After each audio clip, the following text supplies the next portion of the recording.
Hey YouTube, Steve at Tony's here. Today, going over a couple different GM carburetors. Both Rochesters, both have the word jet. One's a 4-jet and one's a quadra-jet. This is about maybe my third run at this.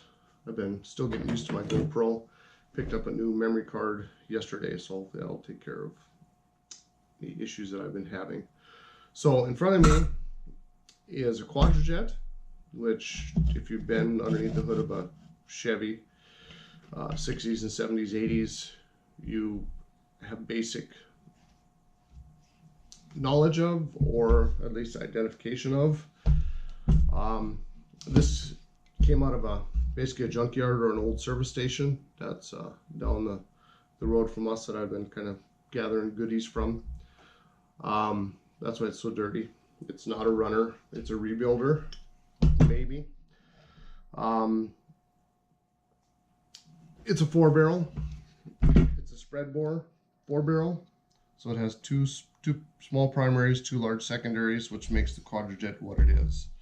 The love-hate carburetor that operates on air doors.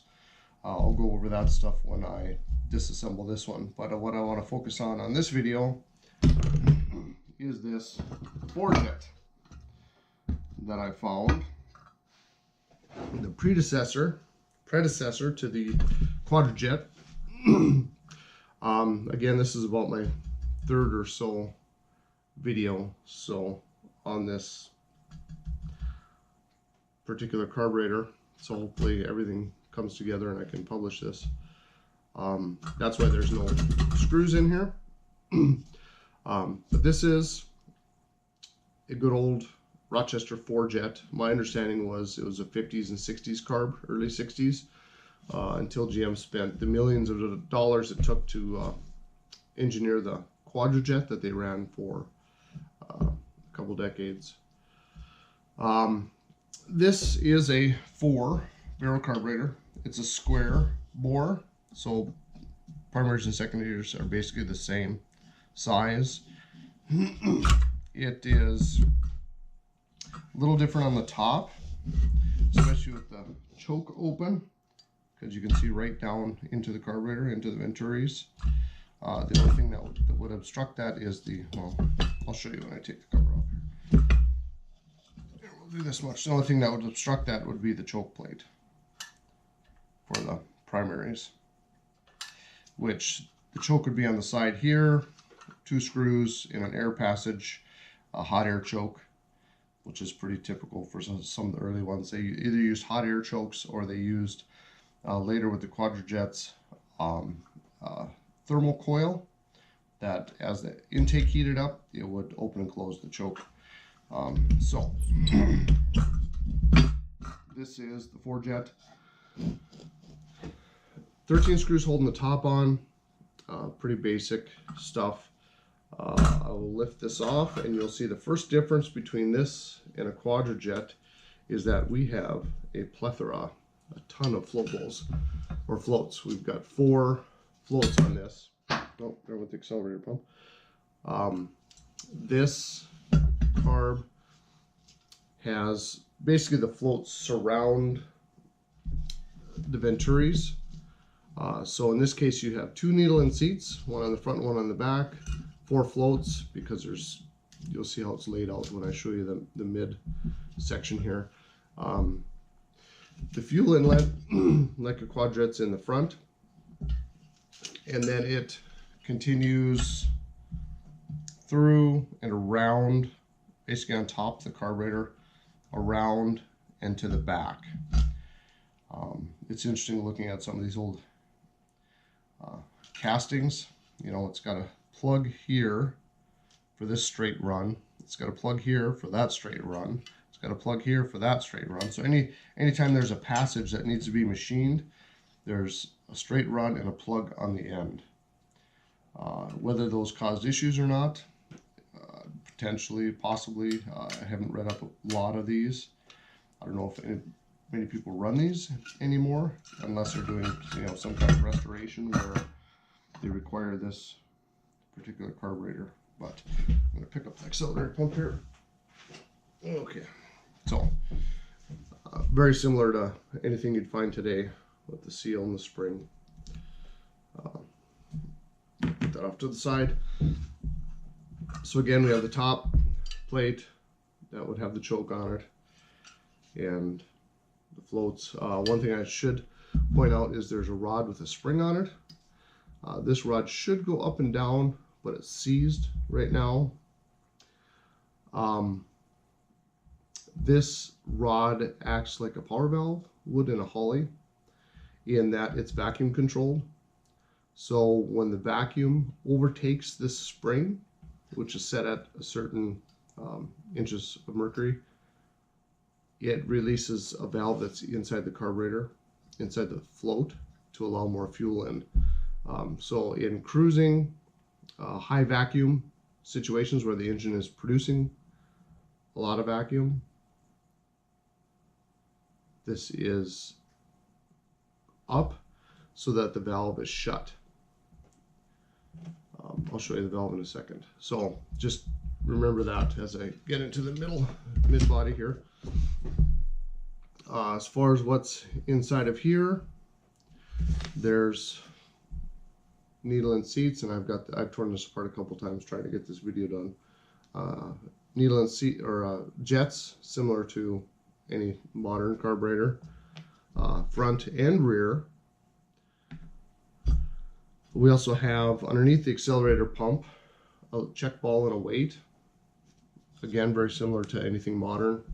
You don't want the fuel going back into the bowl. Once it's in that accelerator pump circuit, you want it ready to go.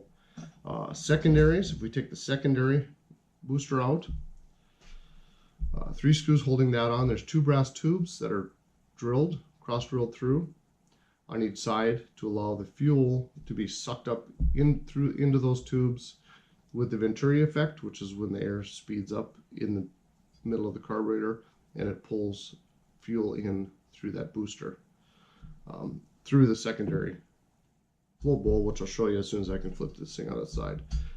Primary is a little bit different. The primary booster, still just 3 screws, but notice how it has extra brass tubes. It's got a couple air bleeds that vent through the top here. Similar draw tubes for the Venturis to come in. So they mimic the same. There's also an extra casting here in the middle, which is the accelerator pump. I can't say I've seen that small of holes on an accelerator pump. And I would assume that hot rodders would probably drill those out just to give it more. But that's the primary. And they both come out, which is kind of neat, because basically then, once those are out, you have just the bare casting.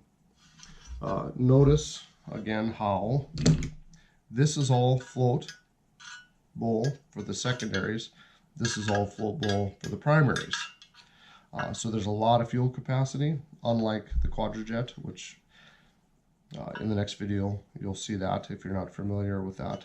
It does have small Venturis. I haven't measured these, but these 4 are probably each smaller than the primaries on a typical Qjet. So not a high CFM carburetor. If somebody knows, they could comment, or if they have any history on these. Like I said, hot rodders I don't think are really looking for these to put in their performance application, just because they're a small carburetor. It'd be neat to put on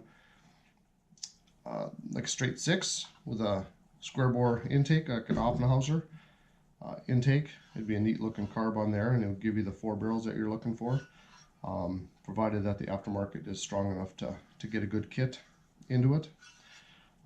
So we have that. One interesting thing that I discovered as soon as I flipped this over is it looked like, based on the fact that there's no air door on the top here, it's just a straight through. Unlike the Qjet, the air door is inside the carburetor. So this is the air door. It's just a spring-loaded, very reminiscent and familiar to the Qjet world. It has the same spring, the same pin setup, the same adjusting Allen wrench and a slotted screwdriver. But this drops and sits inside the base of the carburetor, right like that. So how you can't see, let's see. Yeah, these are the primaries are open. The secondaries have the doors in the way. So kind of a nice compact little setup. One tunability issue would be at least the secondaries on a Qjet can be adjusted on the car or just on the carburetor without taking it apart. These of course would need to be adjusted with the carburetor taken apart.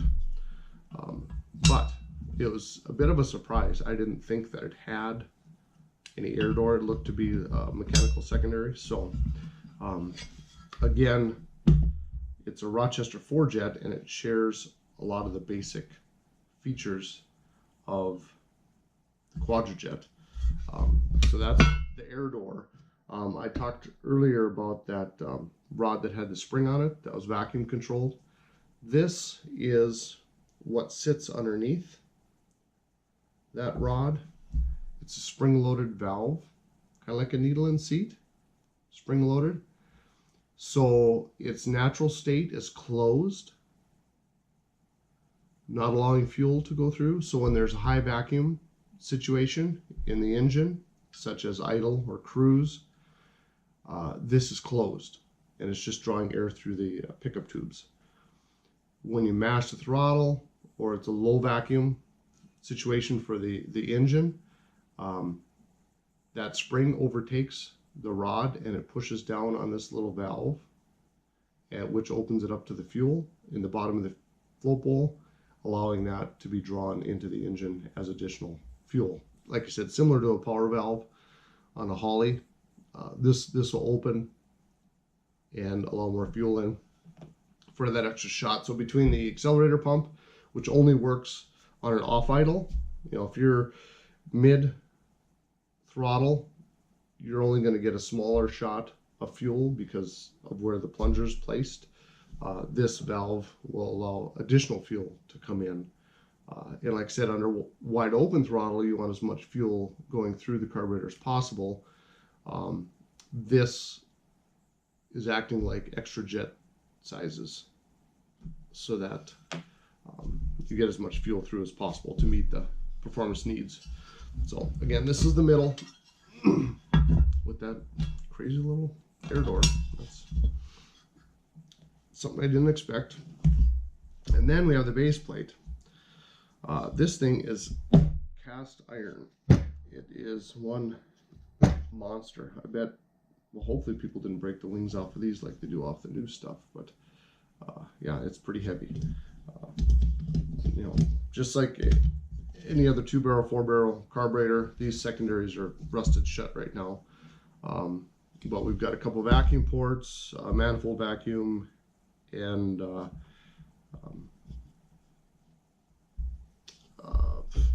yeah, we have standard idle screws, so that's all the same. So that's the 4Jet, and it looks like this video might have actually gone through. This carburetor was missing some parts, some of the linkages. It looks like when it had the full choke, just like with Qjet, there are some lockout provisions for the secondaries. So before the choke is opened, the 4 barrels won't open, just to keep you from hurting the engine. It's a neat little predecessor. I'm kind of glad I got a hold of it. I'll probably look for a kit for it. I did a little bit of research and there's supposed to be a tag. They didn't always punch the numbers into the casting. So to find a kit for it, I might have to make a couple phone calls, but either I using it, I've got a buddy in town that likes, I'm the new guy because I'm like 70s into the early 80s. He's pre-70s is his favorite age group for vehicles that he's working on. So I think between the two of us, we'll find something for this to go on, just because it's a neat little carb. I'll have to find some parts, of course, but or another parts carb. But I'll probably clean it up. I'll hold on to it. And if I go through it and rebuild it, I'll try to shoot a video of that too. So any questions? I don't know if I have any answers, but if you have any, you can post them up. And I've got another, I'm going to do a Qjet disassembly, just kind of, you can compare the differences, but that'll be in a separate video. So, all right, have a great day.